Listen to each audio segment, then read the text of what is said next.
Dear students, welcome back to our English class. We were dealing with the fourth unit, Dawn of Hope, in which the first lesson, The Jungle Air Crash. It's a narrative of Julian Kopke. We had seen that Julian Kopke and her mother started from Lima to spend the Christmas with their father in the jungle hut. And we know that Julian was just 17 who had completed the secondary school. So they wanted to spend a lot of time in the jungle where they carried out their researches. As Julian Kopke loved flying, they boarded LASA airline flight 508. And they started their journey. It was an excellent one in the beginning. People were chatting, enjoying, but suddenly everything changed. There was a violent shaking and the plane crashed.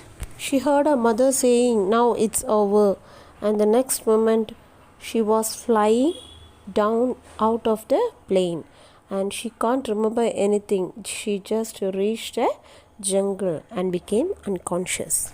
On the third day, she heard the sounds of vultures and she knew that usually vultures can be seen around the dead bodies. So the sound made her to think so. She came across some of the distracted part of aeroplane, but she could not find any survivor. During afternoon, she heard the noise of aircraft engine. She yelled, "Hello, help, help," knowing that it is useless. She believed that they might be quite near, but they did not spot her. Then the noise faded and she again became alone. She was not disheartened. She could walk and wasn't hungry and also could drink the water from the clear stream. On the fourth day, she finished the sweets, the only nourishment she had. Mosquitoes and horseflies had pricked her and made swellings in her body. Armies of ants marched, blocked her way, and she struggled a lot to avoid them.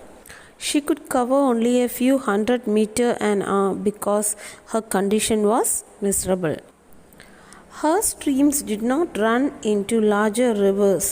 As she moved along its banks, she saw parrots, monkeys, hummingbirds, varieties of tiny orchids growing on tree trunks. It was amazing that she wasn't hungry. She did not have delicious looking fruits because she had a thought that beautiful and tempting looking fruits may be poisonous. According to her, jungle is a trap and it is a battlefield in which rot and growth match hand in hand.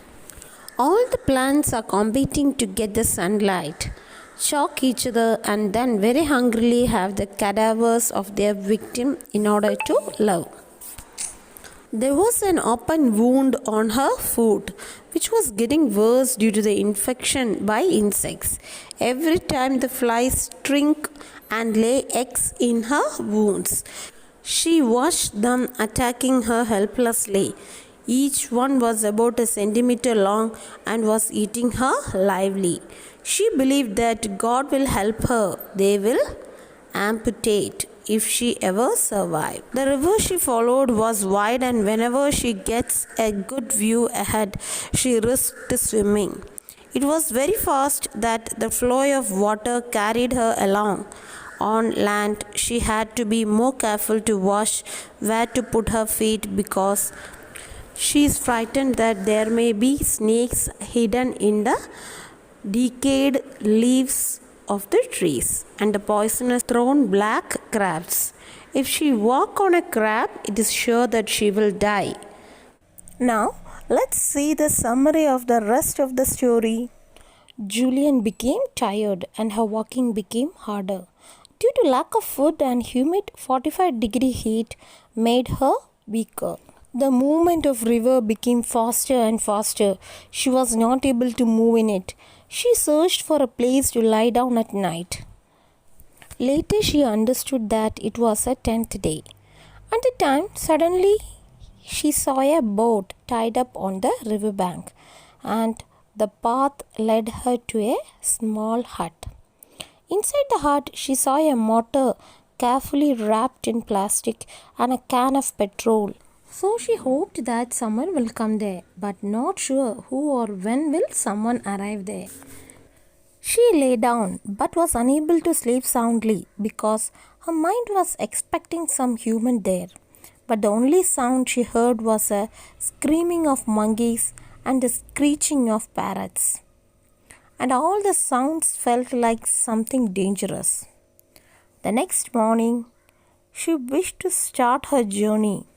She knew that sometime it may take days or weeks if she waited for the people of the boat. Actually, she does not want others' belongings, so she did not take the boat.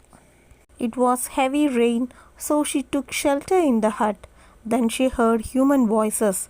3 men. One was speaking in Spanish. The men were mestizo. That means half white and half hunters. For God's sake, they were aware of the crash and knew that plane was searching for the missing person. These hunters have huts in many corners of this jungle to proceed their work. They helped her by cleaning the wounds with salt water and applied an ointment. They prepared fruit juice, but she was not able to drink it. Next morning, they took her in the boat down to the river. The river, it was Sebois, which was wider, swifter, and more dangerous. She looked at the shore where she would have walked, but it became impossible. It took hours to meet a jungle settlement of Turna Vista. It is a district in Peru. One of her rescuers who helped her to escape explained why her eyes are red and blood-coated and her face disfigured, swollen out of shape from the insect bites. Her arms or legs are jabbed with worm wound. She looked like a living nightmare. Turna Vista was an agricultural colony and there was a small dispensary. So they washed her wounds and they gave special medicine to clean out all the worms from her wounds and gave injection to counterattack inflammation. On the 11.5 days after the crash, she again boarded a plane.